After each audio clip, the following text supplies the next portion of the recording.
What is up, guys? Welcome back to another Geekawatt video, and in today's video I'm going to be building a $1,200 gaming PC build for 2021. I'm going to run you through all the parts I selected and why, including this, an RTX 3060 Ti, before booting this machine up to see how good it looks when it's all powered up, and of course how it performs in around 15 of the most popular AAA titles. So without any further ado, make sure to get subscribed if you aren't already, but let's dive into it. After a quick ad from today's video sponsor. Phantom Wallet make awesome modern wallets available in 3 sizes and a variety of finishes and styles. This one has a black diamond leather finish, which I think looks absolutely great. Plus, their RFID safe can come with this handy money clip for storing notes, and can either be used with the lever to reveal each of your cards or one-handed if you're in a rush. Plus, they're razor thin and fit in a pocket comfortably. Check them out at the link in the description below and use my coupon code for 10% off. We're going to kick things off by installing our CPU today into the motherboard. This is AMD's latest and greatest Ryzen 5 5600X. It is a bit more pricey than the previous generation CPUs, but with 6 cores, 12 threads, and some insane single-threaded performance, it's a great CPU for today's build, and couples, I've got to say, pretty perfectly with MSI's B550 MAG Tomahawk board. Now, this motherboard rivals the feature set of X570 at a price point that is honestly much more affordable. 4 RAM DIMM slots give you dual channel memory performance, and support for our CPU today is absolutely spot on. To install the chip, simply line up the golden triangle on the CPU, the processor itself, with the corresponding triangle on the top left hand side of the motherboard socket. It's then a very simple case of dropping the CPU nicely into place, which paves the way nicely for the installation of our CPU cooler, which seems to have got a little bit battered in shipping. Let's hope it's okay when we actually open this up for the first time and see what the damage is like inside. You get this brown box with all the installation screws you're gonna need. Quite substantial packaging actually, which hopefully will have protected this really nice deep cool CPU cooler. And installing it is actually pretty easy today. It actually leverages the pre-installed motherboard backplate here that comes included with the board itself. And we're gonna use these screws here, which simply slot on top of the existing backplate design.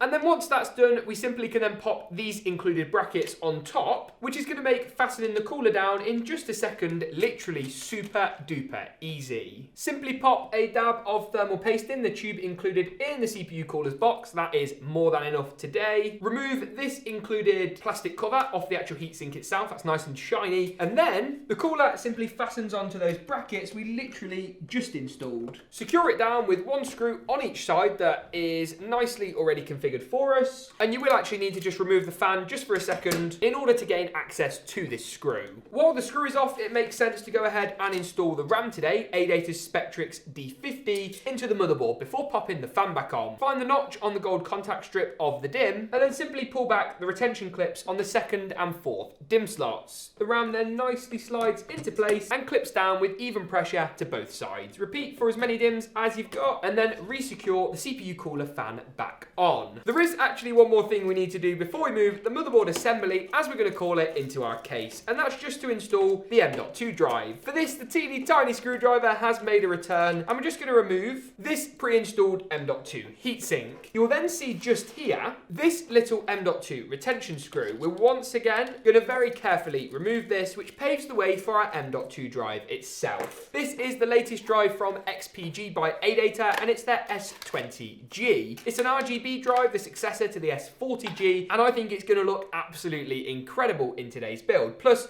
we'll leave the heatsink off to keep the RGB glowing and showing. The drive then slides into the M.2 slot and just fastens back down with that same screw we removed a moment ago. And with that, we can finally go ahead and move the motherboard assembly into the case choice today. Now, this is the Be Quiet Pure Base 500DX. It's a great ATX chassis packed with loads of features, and it includes some super silent fans. Take off the tempered glass side panel, and then the rear non-tempered glass but acoustic side panel. Hello.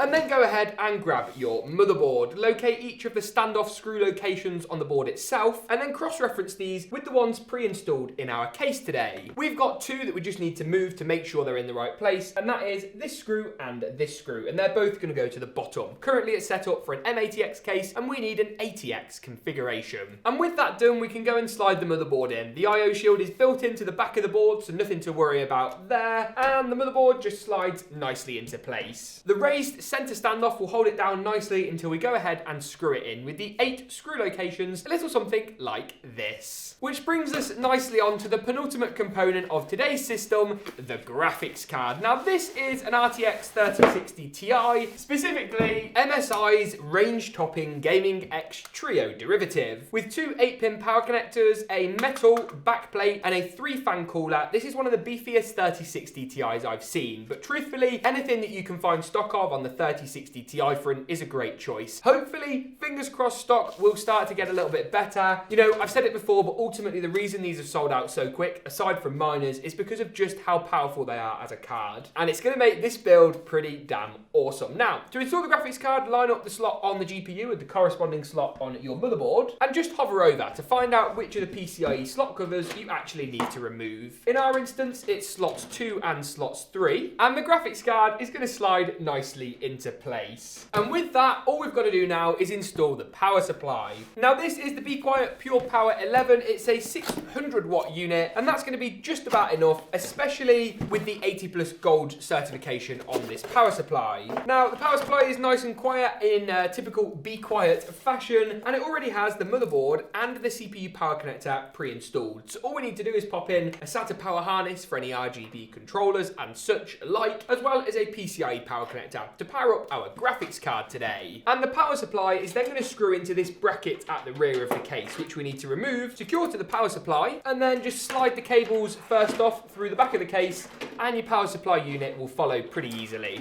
And with the power supply in, we're going to plug up our CPU power connector first off from the PSU to the motherboard, followed closely by the motherboard power connector, the largest of the bunch, and then our dual 8-pin PCIe power connectors to the graphics card. And with those power cables in, all that's really left to do then is pop in the front panel connectors before we boot this machine up and see just how well it performs. Those front panel cables include a USB 3 connector, the largest of the bunch to power our USB 3 front panel ports, the JFP1 connectors for our power, reset, hard drive indicator LEDs, basically the fiddly pin connectors, and I'll pop a diagram on your screen now to make this a bit easier. And then finally the HD audio connector for the headphone mic jack on the top of the system, and that goes to the bottom left of the motherboard. And with that, we're about ready to boot this machine up, see how well it performs in a wide range of the most popular titles, but first, just how good it looks when it's all powered up. And there's only one way to do that, and you know what that means. Roll the montage.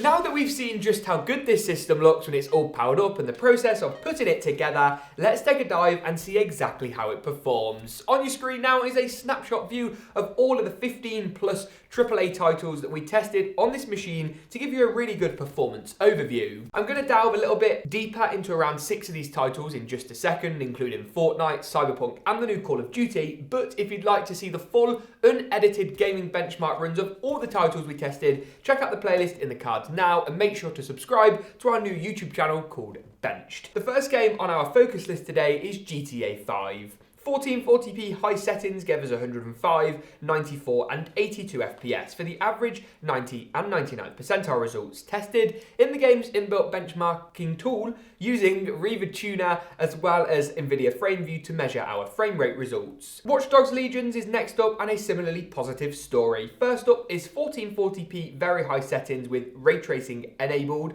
and of course DLSS also turned on, and here we got 81 FPS on average with 77 and 72 42 for the 90 and 99th percentile results. Turn RTX off though, and we go even further. 120 for the average, 110 for the 90th, and 101 for the 99th percentile results. The 3060 Ti really showing its muscle here. Call of Duty's Black Ops Cold War is next. 1440p high settings gave us 135, 110 and 99 frames per second for the average, 90 and 99th percentile results tested in the in-game multiplayer zombies mode. Apex Legends is next today. 1440p high settings with our frame rate uncapped in the Origin game launcher, and here we got 139 FPS on average with 120 and 107 for the 90 and 99th percentile results. Next up today is Valorant, and boy oh boy are these frame rates insane. 1440p high settings gave us 401 frames per second with 341 and 260 for the 90 and 99th percentile results. That is